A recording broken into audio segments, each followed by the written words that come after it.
What's going on, golf fans, and welcome back to another episode of Fairways and Dreams. I'm your host, Jeff Hartman, on this Tuesday podcast. I almost forgot what day it was. It's a Tuesday show. This is my solo show where I talk about anything that I feel is pertinent in the game of golf. In this case, we're going to be talking about some Ryder Cup type stuff. We've got the latest news as well. Let's get this started, shall we? Let's get right off to it. I asked the question, has the Ryder Cup tainted golf? And that sounds like a very glaring declaration. It sounds like a very damning declaration at the same time. And there might be a lot of golf fans out there that listen to think, Jeff, what do you mean? Has it tainted golf? Well, let's go back to the RBC Heritage. RBC Heritage signature event, Harbortown Golf Links. In case it's just 2 weeks ago, but in case you forget, because the golf world continues to churn no matter what until the end of the year. That was when Matt Fitzpatrick, he bogeyed 18, Scotty Scheffler parred to go to a playoff. It only lasted one hole. And Matt Fitzpatrick was asked about after the event what it was like, because there were a lot of fans that were actively rooting against him, rooting for Scotty Scheffler. And then there were even a bunch of like USA chants and things of that nature. And Fitzpatrick is a pro's pro. And he said all the right things, as he should. Like he said, look, it didn't go over the line. He said people are entitled to their opinions. He said, but yeah, you could definitely hear it. He's not lying. And so the crowd reaction, this is not the first time that in a non-Ryder Cup, non-President's Cup, and I really hesitate to even put the President's Cup in that category, it just doesn't have the same gravitas as the Ryder Cup. This is not the first time that it's happened. But I have to be honest, it's happening more and more. We'll get into the weeds here in a second. I think about other instances where this happened. I think last year, BMW, I believe it was Scotty Scheffler and Robert McIntyre down the stretch.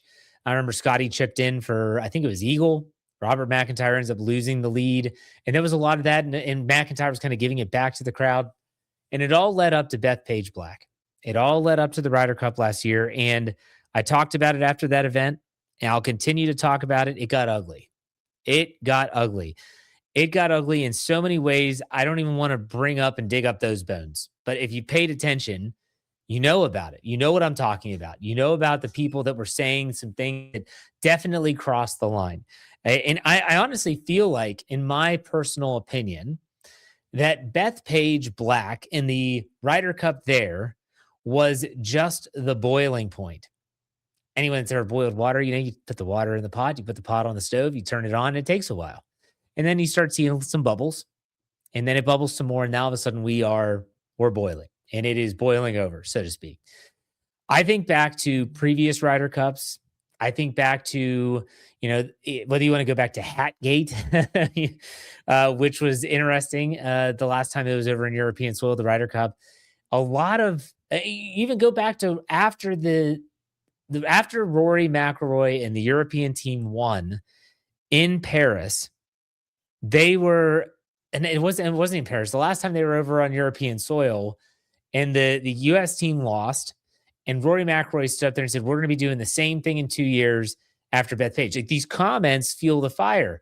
People like me, a staunch United States supporter in terms of the Ryder Cup, they take that and they feel like you're coming at us, and you're coming at us, and so we're going to come back at you.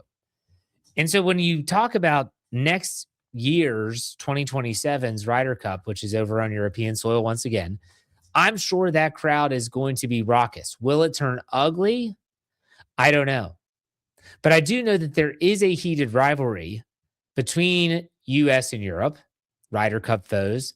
The one thing that's different, and maybe I'm wrong, I'm just basing this on the telecast, but when United States players go to Europe, whether it's for the Open Championship, the Scottish Open, like before the Open Championship, it just doesn't seem like you have the same amount of vitriol in these events, these non-team events.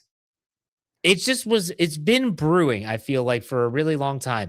You could go all the way back to when it was at Whistling Straits and how raucous that American crowd was as they went on to win the Ryder Cup. It just feels like this event is starting to now bleed itself into other events, non-team events.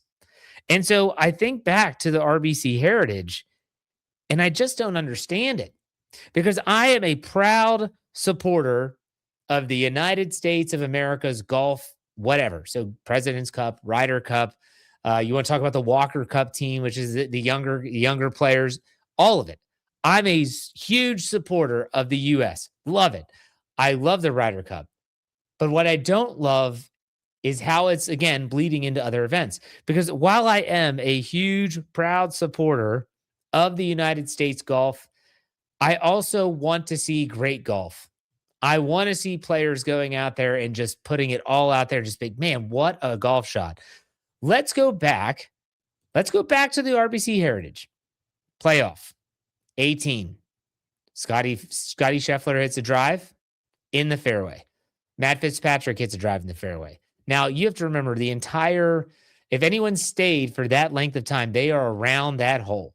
It is loud. All the people in attendance have gathered around 18 to watch this playoff. Now, Scotty is an American, and of course, that's natural to want to pull for that player. But you have to be able to also just appreciate great golf. That shot by Matt Fitzpatrick from the fairway, 4-iron, and even though he admitted to tugging it a little bit of a pull, he sticks it to I think it was under 4 feet. What a golf shot. And then he comes up and you're hearing some chants and people that are saying stuff. I get it. And I want to make something very clear. This is not a political statement. I'm not getting political in any stretch, any way, anyhow. I am just talking about the fact that for me, I'm okay in the Ryder Cup setting for you to cheer USA. I just don't understand why it's happening in other events now. This brings up a larger question. It brings up a larger question about, has fan behavior in golf, just golf, has it changed? Has it gotten worse? I've talked about this before after the Waste Management Phoenix Open out in Scottsdale, where you've seen people, they have the stadium hole. They want it to be loud. They want it to be raucous. They want the 16th hole to be memorable for the players, for the people in attendance, for the people watching on television. They want it. They want that feeling. But then you see people that it's like drunken debauchery. It looks more like it's a concert venue and you're out on the lawn and you're slipping and sliding. You got people falling all over the place. And then with that comes a lot of, I don't even want to call it arrogance, but just some random, just saying these weird things, saying things that might be deemed inappropriate, things that you might think in your head but should never leave your mouth. I don't know. But I often ask myself, is this just because the Ryder Cup has become such a big event and has become so heated? Is it because of that? Or is it just because really people in attendance anymore, they just do whatever they want? They don't care. They're not worried about getting kicked out of an event. Sure, so be it. That's fine. They're going to tell Rory McIlroy when he's over by the ropes at the Ryder Cup at Bethpage Black that he can go F himself and that he can talk about his wife and his daughter. That's the type of stuff that happened. And I don't know, maybe it's because I'm an adult. Maybe it's because I have a family. Maybe it's because I have a heart in my chest and a brain in between my ears. I feel like some of the things that are being said and done are over the line. Is chanting USA over the line? No. Does it make sense to do it in that setting? In my opinion, no. I just want to see good golf.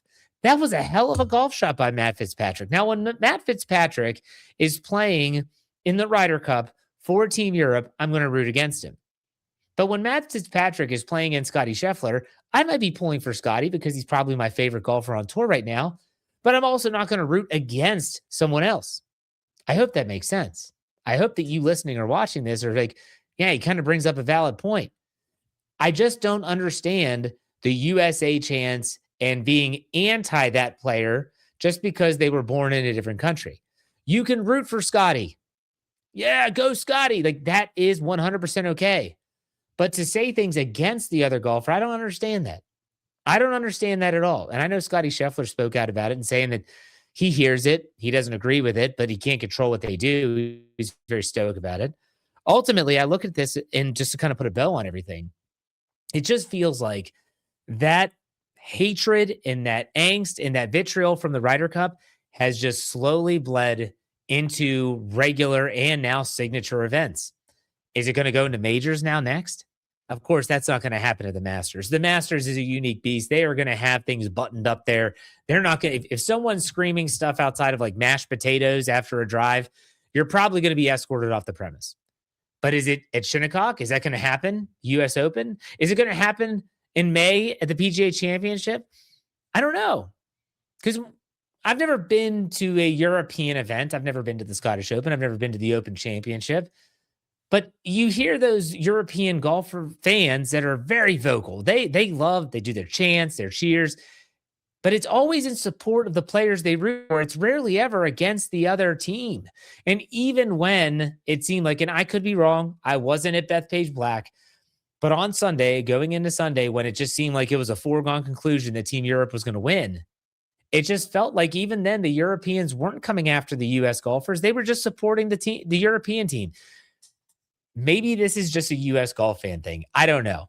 But it stuck with me. It honest to God stuck with me 2 weeks ago when I'm watching that playoff and I'm hearing Matt Fitzpatrick have to talk and answer questions about what did it feel like having those fans say this stuff. It just didn't add up. I was like, I don't understand this. This doesn't really make sense to me. I don't know. Has the Ryder Cup tainted golf? Maybe just in the United States of America. Maybe it has. I just wish that golf fans were just a little bit more supportive. And who cares where they were born? That golf shot on 18 in the playoff at RBC by Matt Fitzpatrick was fantastic. And we'll talk about the Fitzpatrick brothers here in a second as they won the Zurich Classic. I just hope that golf fans can kind of come back to level. Yeah, the boiling point was Bethpage. That doesn't mean we have to remain at boiling. We can turn the stove down and we can bring it back down to a lukewarm temperature. We can do that. So if you're out there, you can, again, I will say this as to the final thought here. You can root for a player. There is nothing wrong with saying, go Scotty. I hope Scotty wins in this playoff. I was doing that. But I also said, wow, what a golf shot by Matt Fitzpatrick. Dude deserves it. Great job. And if I were there, I would have been clapping because that was remarkable. Mistake or not, that was remarkable. Keep that in the back of your mind. All right, speaking of the Ryder Cup, we're going to go into the latest news in the game of golf, which obviously does have Ryder Cup implications. Why? The PGA has named Jim Furyk the next Ryder Cup captain. And there's been a lot of people that have said, oh boy, here we go. Here we go again. Because Jim Furyk was the captain in 2018 in Paris. And that was when they got absolutely blown out 17.5 to 10.5. Wasn't even close. And there were some questionable decisions made in 2018. Fans are frustrated. They have every right to be frustrated. But I think that what we understand is that what were the other options for the U.S. captaincy? A lot of people have been saying Tiger Woods should be the captain. Really? Tiger Woods never did well in the Ryder Cup. He doesn't have a good Ryder Cup record. Doesn't have a lot of points in his career. Now you look at the President's Cup, that he was way better in the President's Cup than he was the Ryder Cup. Maybe that's a podcast for another time. But ultimately, you look at this and you're thinking, who were the other options? What, do you get Keegan Bradley again? If I was Keegan Bradley, I'd say no. No. Because if I'm Keegan Bradley, I would have said I should have been on the team last year. And I just didn't want to put myself on the team. I didn't want to be a playing captain. And so I kind of screwed myself because he had a great year last year. Won a signature event. He probably put himself right on the cusp of making it from a points perspective. Keegan might have turned it down. I don't know. That hasn't been made public. But they're going with Jim Furyk. Tiger Woods obviously dealing with his stuff. I don't know if he would have been a good captain anyways. They don't have a lot of options. And here's the kicker. I don't think it's a captain thing. I think it's a team problem. You look at the European team, they are a team. They work well together. You just name off all the players over there. You're talking about your Rahm, your Lowry, your McIlroy, your Fleetwoods, your Fitzpatrick. I could continue on. Justin Rose. They all just know how to work together. They are a unit. U.S., it's like you have a bunch of individuals. And then they're thrust to play in a team setting, and they are like, what in the heck are we supposed to do here? And they look flummoxed. They look flustered at times. It's just not good. The issue to me with the U.S. Ryder Cup situation where they've lost back-to-back Ryder Cups is not a captain problem.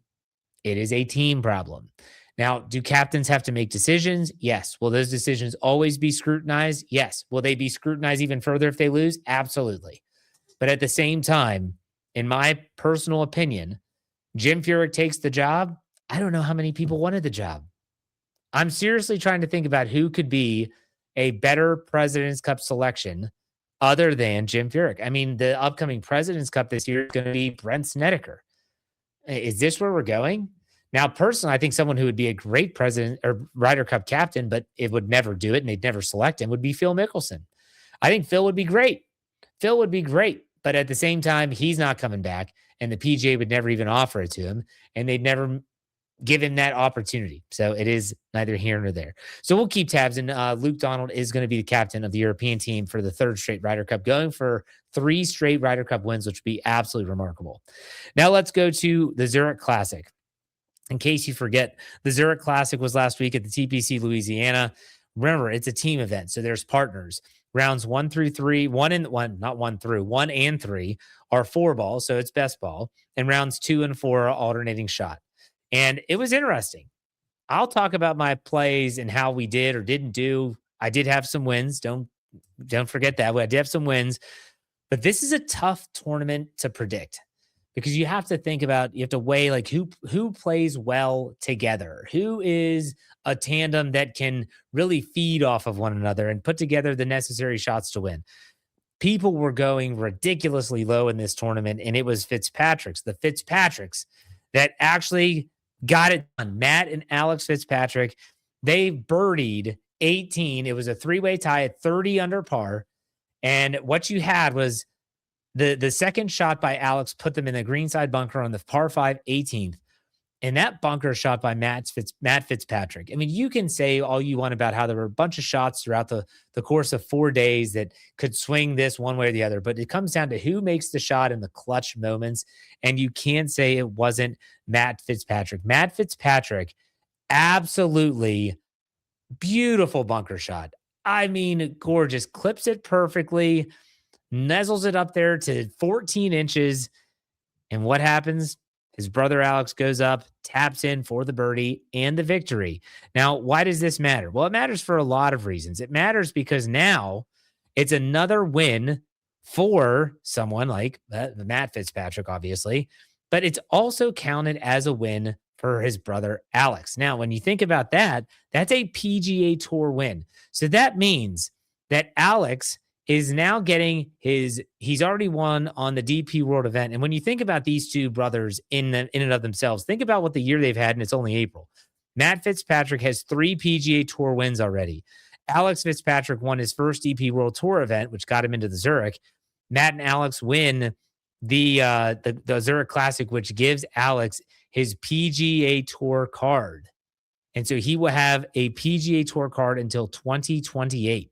Just remarkable stuff. And when you think even further, Alex Fitzpatrick getting his card and having the win at Zurich, because it does count as a PGA Tour win, he gets his card through 2028. He also gets spots in signature events, the Cadillac Championship next weekend, the Truist Championship coming up. He'll be in the PGA Championship, the Memorial. He'll be in the Travelers, and he'll be in 2027's Players Championship and the Masters. That's pretty incredible. That is pretty incredible. And it was a really cool moment because when you look at it, you're watching it and you see this beautiful bunker shot and you're like, oh my gosh, they're going to win. They're going to win. The Fitzpatrick brothers are going to win. But then you realize everything else about it. And you go back to last year, Ben Griffin and Andrew Novak won. That was Novak's first PGA Tour win. He had won on other tours, but not on the PGA Tour. It's cool. It's cool to see that, but for his big brother to help him get his card. And I know there's people out there that say the Zurich Classic shouldn't count as a PGA Tour win. Man, whatever. They had to go up and make shots. And it's not like Matt did everything and Alex did nothing. They all helped. They both contributed. So it's going to be interesting to see him in some signature events, see what he can do maybe with that proverbial monkey off his back. But the Zurich Classic was fun. It always is a fun event. And next week, we're gearing up for the Cadillac Championship, a signature event at Trump National Doral, the Blue Monster. We're going to be talking about that tomorrow on the Press Podcast.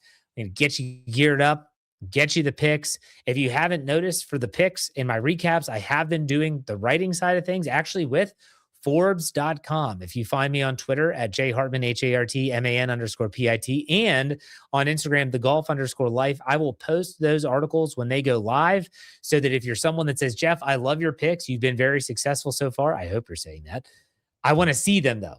Okay, then I'll be able to share that with you. So if you check those two platforms, I'll share those article links there. And that way you can see them. You don't have to make all those plays, but I am on quite a streak. So we'll see if we can keep that going. But that's for the press podcast tomorrow. As for my swing, talked about the updates with Dan from Leave the Pin on last Thursday's mixtape, golf mixtape. If you missed that, go check it out.